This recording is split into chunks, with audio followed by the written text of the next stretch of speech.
Hello साथियों, स्वागत है हमारे हिंदी के यूट्यूब चैनल पे। जैसा कि आप लोगों को पता है, ये जो सीरीज़ वाइज वीडियो पढ़ रहे हैं, ये UPSI, UP constable, UP police के वीडियो। ये प्रीवियस सारे क्वेश्चंस हैं जो कराए जा रहे हैं। कुल यहाँ पे 50 प्रैक्टिस सेट मिलेंगे आपको, जो डेली डेली डाले जाएंगे। शुरू करते हैं पहले क्वेश्चन से। हिंदी भाषा में कुल वर्ण लिपियाँ हैं। हिंदी भाषा में कुल वर्ण लिपियाँ हैं। ऑप्शन के आधार पर 52 है, लेकिन अब 53 हो गई है। अब 53 हो गई है, एक लिपि बढ़ गई। निम्नलिखित प्रश्न में 4 विकल्पों में से उस विकल्प का चयन करें जो विराम चिन्ह युक्त वाक्य का सही विकल्प हो। काम वाली रोज आती है, काम करती है और चली जाती है। यही सब दिया है, विराम चिन्ह देखना है कहाँ पे किसका सही है।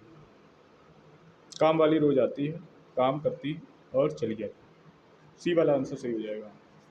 सी वाला आंसर सही हो जाएगा। Question number 3। निम्नलिखित में संज्ञा शब्द पहचानिए। निम्नलिखित में संज्ञा शब्द पहचानिए। मीठा, मधुर, चतुर, चतुर्य।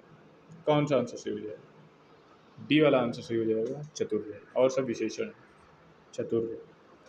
संयुक्त सर्वनाम नामक सर्वनाम एक पृथक श्रेणी का उल्लेख इसमें से किस विद्वान ने किया? संयुक्त सर्वनाम। संयुक्त सर्वनाम डॉक्टर दीन सित्य। Doctor team सित्य। सी वाला आंसर सही हो जाएगा। अगला क्वेश्चन है, कला का अंतिम और सर्वोच्च ध्येय सौंदर्य है। इस वाक्य में कितने विशेषण हैं? कला का अंतिम और सर्वोच्च ध्येय सौंदर्य है। वाक्य में कुल 3 विशेषण हैं। पहला तो अंतिम हो जाएगा, फिर सर्वोच्च है, फिर है ध्येय। 3 सही हो जाएगा, means answer number D. Answer number D हमारा सही है। अगला क्वेश्चन है, जिन शब्दों से काम का करना या होना पाया जाए उन्हें क्या कहते हैं? जिन शब्दों से काम का करना या होना पाया जाए उसे हम क्रिया कहते हैं। सी वाला आंसर सही है। सी वाला आंसर हमारा सही है। अगला क्वेश्चन है, निम्न में से कौन सा शब्द अव्यय नहीं है? डी वाला आंसर सही हो जाएगा। ये सर्वनाम। ये यहाँ यहाँ तो सर्वनाम है।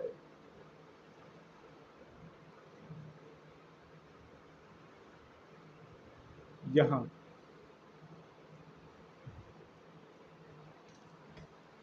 ए वाला आंसर सही हो जाएगा, जूता। ए वाला आंसर सही हो जाएगा, जूता। निम्नलिखित में से इकारांत संज्ञा स्त्रीलिंग नहीं है। कौन सी स्त्रीलिंग नहीं? तो नदी होती है, टोपी होती है, पहिया होता है। पहिया होता है। डी वाला आंसर सही हो जाएगा। डी वाला आंसर सही हो जाएगा। वचन के आधार पर असंगत शब्द चुनिए। वचन के आधार पर तलवार तलवारें, चूहा चूहे, थैला थैले, मेहमान मेहमानों। मेहमान पहले से ही बहुवचन। डी वाला आंसर सही हो जाएगा।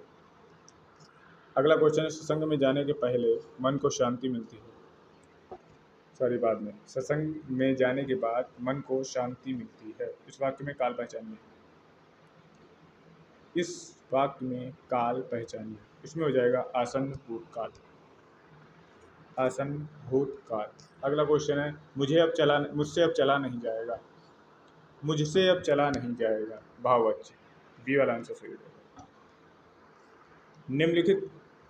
निम्नलिखित कारक और कारक चिन्ह की दृष्टि से कौन सा शब्द युग्म असंगत है? कर्म को करण से अधिकरण। सी वाला अधिकरण में पर होगा, इसमें का दिया है। सी वाला आंसर सही हो जाएगा। सी वाला आंसर सही हो जाएगा। निम्नलिखित में से तत्सम शब्द है। निम्नलिखित में से तत्सम शब्द है। आंसर डी वाला सही हो जाएगा, अक्षर। अक्षर। तत्सम शब्द अक्षर है, इसका तद्भव आखिरी अक्षर होता है। Question number 14। Question number 14। निम्नलिखित में से किस विकल्प के सभी शब्द उपसर्ग तथा प्रत्यय दोनों का प्रयोग हुआ? निम्नलिखित में से किस विकल्प के सभी शब्दों में उपसर्ग तथा प्रत्यय का दोनों का प्रयोग हुआ है? अपयश, अनुशासन, परित्यागा, अनुनादित, लाजवाब, परवाह। पत्रकार वाहवाही। क्वेश्चन नंबर 14 का आंसर सही हो जाएगा बी वाला, परित्याका अनुदित। परि और आ, ठीक है, पहले शब्द में, और अनुनाद, इत का प्रयोग हुआ है। यस, बी वाला आंसर सही हो जाएगा, बी वाला आंसर सही हो जाएगा।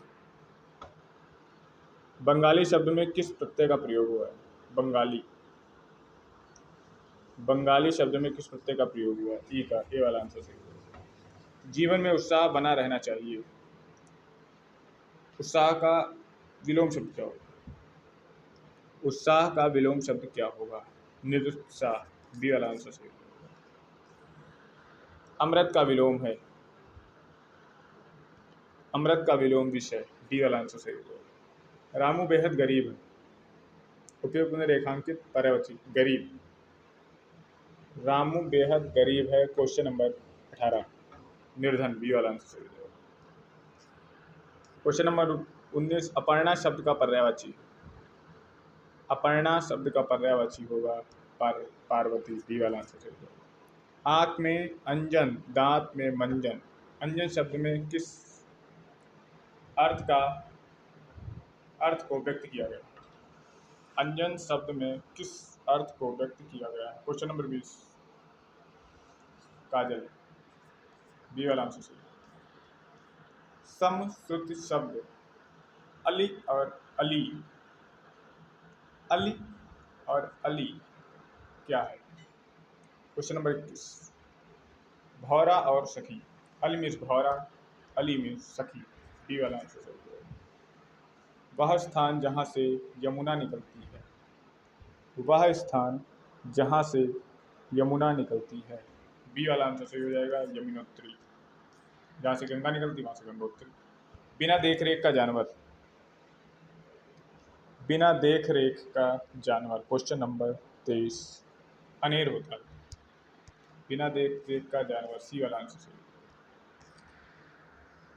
संधि विच्छेद में यदि किसी वर्ग के प्रथम वर्ण से परे कोई अनुनासिक वर्ण हो तो संधि करते समय प्रथम वर्ण के स्थान पर उस वर्ग का कौन वर्ण आता है? उसी वर्ग का अनुनासिक तथा पंचमाक्षर आता है। जैसे का चाटाता पा के बाद ना और माँ आए, जैसे अम्मय, बड़े, बड़मय, इस तरीके से, बी वाला आंसर सही हो जाएगा, बी वाला आंसर सही है। क्वेश्चन नंबर 25 किस युग्म में अशुद्ध है? किस युग में अशुद्धि है? दाल रोटी द्वंद्व समास, दाल और रोटी, सत्य सही, आजन्मा अव्यय प्रतिवर्ष।